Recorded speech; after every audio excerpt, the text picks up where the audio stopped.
ಬಸವಲಿಂಗಾಯ ನಮಃ. ಎಲ್ಲರಿಗೂ ಶರಣು ಶರಣಾರ್ಥಿ. ದಯವಿಲ್ಲದ ಧರ್ಮ ಯಾವುದಯ್ಯ? ದಯವೇ ಬೇಕು ಸಕಲ ಪ್ರಾಣಿಗಳೆಲ್ಲರಲ್ಲಿ. ದಯವೇ ಧರ್ಮದ ಮೂಲವಯ್ಯ, ಕೂಡಲ ಸಂಗಮ ದೇವಯ್ಯ ನಂತಲ್ಲದಲ್ಲನಯ್ಯ. 12ನೇ ಶತಮಾನದಲ್ಲಿ ಮಹಾ ಮಾನವತಾವಾದಿ ಮಂತ್ರ ಪುರುಷ ಗುರು ಬಸವಣ್ಣನವರು ಆನಂದನಾಮ ಸಂವತ್ಸರ ವೈಶಾಖ ಮಾಸದ ಅಕ್ಷಯ ತೃತೀಯದಂದು ರೋಹಿಣಿ ನಕ್ಷತ್ರದಲ್ಲಿ ಎಂದರೆ 34/1134ರಂದು ಬಿಜಾಪುರ ಜಿಲ್ಲೆಯ ಭಾಗೇವಾಡಿಯಲ್ಲಿ ಜನಿಸಿದರು.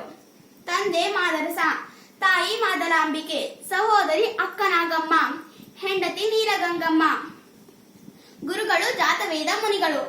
ಬಸವಣ್ಣನವರು 8 ವರ್ಷದವರಿದ್ದಾಗ ಅವರಿಗೆ ಉಪನಯನ ಸಂಸ್ಕಾರ ನೀಡುತ್ತಾರೆ.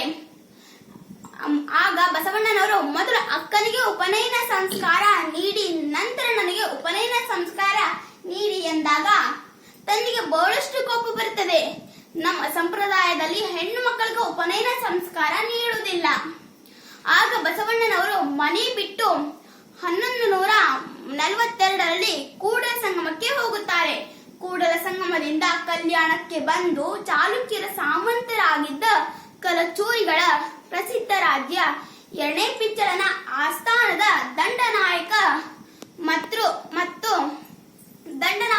ಮತ್ತು ಹಣಕಾಸು ಮಂತ್ರಿಯಾಗಿ ನಂತರ ಪ್ರಧಾನ ಮಂತ್ರಿಯಾಗಿ ಕಾರ್ಯನಿರ್ವಹಿಸುತ್ತಾರೆ. ಕಲ್ಯಾಣದಲ್ಲಿ ಸುಮಾರು 36 ವರ್ಷಗಳಿದ್ದು 1169ರಲ್ಲಿ ಅನುಭವ ಮಂಟಪ ಸ್ಥಾಪಿಸಿದರು. ಇದು ಪ್ರಪಂಚದ ಮೊಟ್ಟ ಮೊದಲ ಲೋಕಸಭೆಯಾಗಿದೆ. ಶೂನ್ಯಪೀಠ ಸ್ಥಾಪಿಸಿದರು. ಅದರ ಅಧ್ಯಕ್ಷರು ಅಲ್ಲಪ್ರಭುದೇವರು ವಹಿಸುತ್ತಾರೆ. ಇದರಲ್ಲಿ ಸುಮಾರು 770 ಅಮರಗಣಗಳು, ವಚನಗಾರರು ಮತ್ತು ವಚನಗಾತಿಯರು ಇದ್ದರು. ಮತ್ತು ಬಸವಣ್ಣನವರು ಏಕದೇವೋಪಾಸನೆ ಮತ್ತು ಪ್ರತಿಪಾದನೆ ಮಾಡುತ್ತಾರೆ. ಸರ್ವರಿಗೂ ಶರಣು ಶರಣಾರ್ಥಿ.